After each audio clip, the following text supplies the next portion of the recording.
Is the most disrespectful experience you've ever had as a guest? I once attended a housewarming party hosted by a friend of a friend who had just bought a new house with her newlywed husband. I was the only man at the housewarming party other than the hostess's husband and my friend, a female whom I had known for years since high school.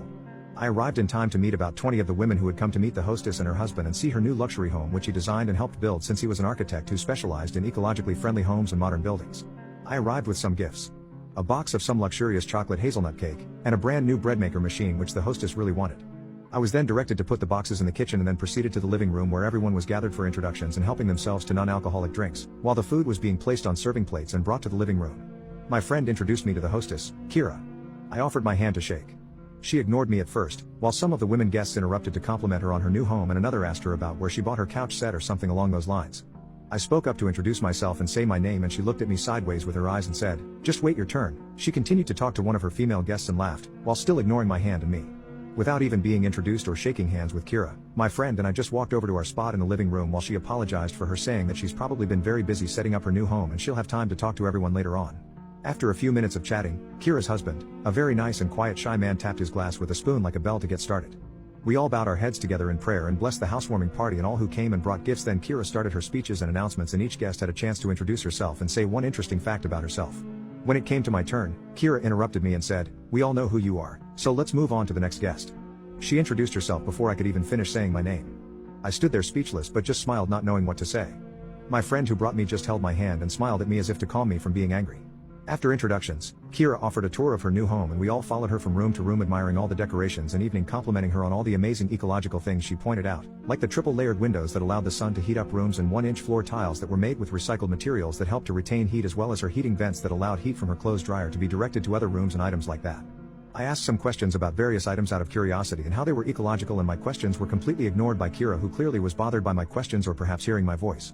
When I asked about what certain switches were for and other details, Kira politely reprimanded me saying, "Don't touch anything," which she repeated again when she showed her gray water recycling system for the toilets and for use in their garden and greenhouse room that held many plants and had an indoor bed of vegetables growing under a large slanted window which made up much of that room's wall that allowed sunlight in. Kira's husband quietly told me about what some of the switches were for and I was impressed by the ecological alternatives and money and energy saving benefits with everything in the house. Finally, it came to serving all the treats and food that we brought and gifts were opened, and many of the women awed and ummed when my sinful chocolate cake with hazelnut cream was placed on the dining room table near the living room, and as gifts were being shown, some of the women complimented on the new bread maker machine and said how they wanted to buy one. I knew that Kira liked to bake things and bring them to church sales and fundraising events. When my friend who brought me mentioned that I brought the bread maker, Kira snapped with a laugh, "Only a man would bring such a sexist gift. Not all women are destined to stay in the kitchen."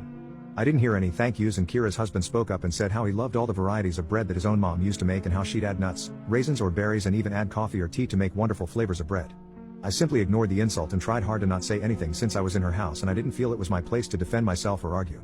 As a gentleman, I let all the ladies be served first, whether it was cake or salad or chicken wings. When I was finally served, I was really impressed with some black and spicy chicken on skewers which I thought were really delicious, and when I asked who made these and what was put into the recipe, the hostess snapped so rudely, "If you don't like it you can leave, we didn't make this food just to feed you." I nearly choked and I tried to speak up about how much I liked the chicken skewers, wanting to get the recipe so that I can make them at home. She interrupted me before I had the chance to respond, snapping, "Be quiet or leave." I was speechless and I started to fight back tears. Kira's husband quietly walked over and started to rub my shoulders and told me I loved the chocolate cake that you brought over. I then grabbed the bread maker still in the box unopened and I headed for the front door where my jacket was in the front closet. Kira yelled at me saying, "Put that back, it's not yours to take." I then turned around and yelled back, "Yes it is, I bought it and there's no way in hell I'm spending $250 in taxes on an appliance for someone who has been so rude to me," and I grabbed my jacket with my friend following me as she apologized and tried to calm me down as we headed for the door with Kira following me. As walked out and down the pathway to the sidewalk, the hostess yelled, "Don't you ever come back here again, you're not welcome in my home." I just turned and yelled back, "Fuck you and your home. I don't know how you managed to get such a nice man to marry a vile jerk like you, but I hope he gets to keep this house when he finally divorces you." And then I left with my friend who was on the verge of tears. I stopped attending the church we shared on Sunday but did keep in touch with my friend. I didn't know angry words were a prophecy of what was to come.